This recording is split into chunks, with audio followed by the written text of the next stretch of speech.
Can you really thank your mother enough? Think back to the 9 months she goes up and down stairs carrying you. Think of the time she multitasks. I've always said in lectures in the past, and one of our great teachers used to say it even more, that sometimes people say men are greater than women. I tell you, a man can't do 2 tasks at once. A woman, she can talk on the phone and cook, 1 baby and pregnant. 4 tasks at once, subhanallah.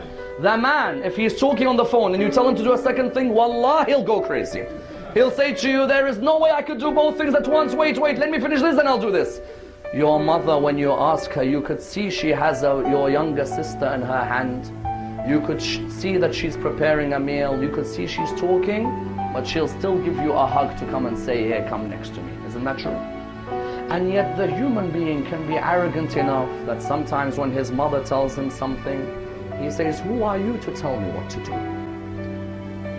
9 months she carried you, and you have the audacity to turn around and say, who are you to tell me what to do?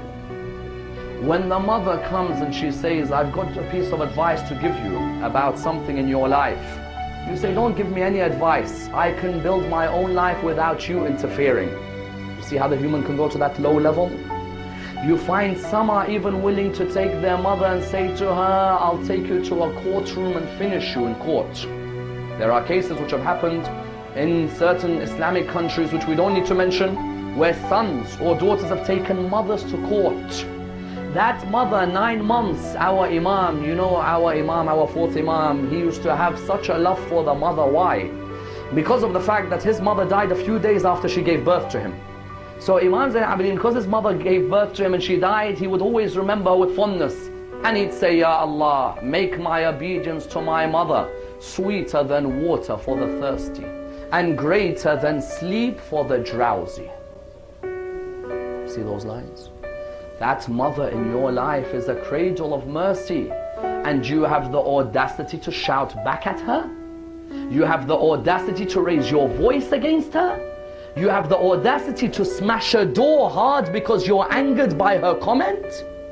9 months you couldn't even say anything, and that's why in Islamic economics, if a mother demands from her husband for payment for breastfeeding, he has to pay her.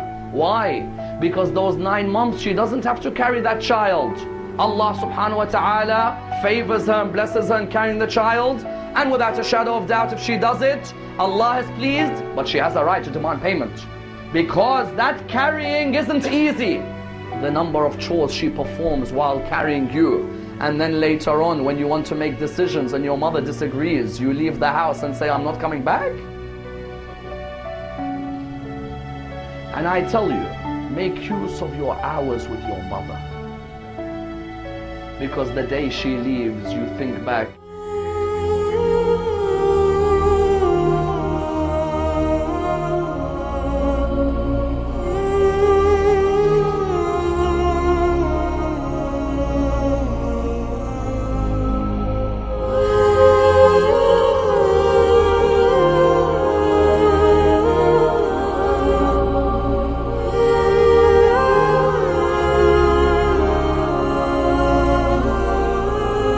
ما توصف لوحة وصور، لا أبيات من دمك، والعاطفة بس مختصر، والتفصيل قلب أمك.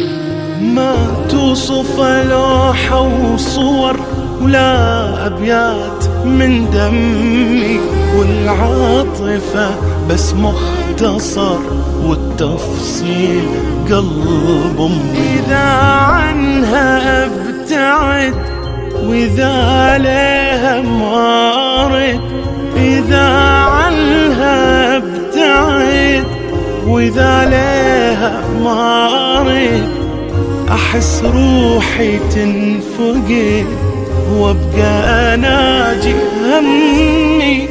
إذا عنها ابتعد وإذا عليها ما أريد، أحس روحي تنفقد وابقى أناجي همي.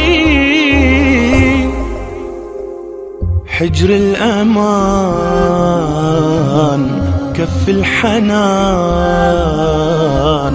أمي ومثلها ما أجامل، وين أقابل وين لو شخصي غاب تبقى بعذاب.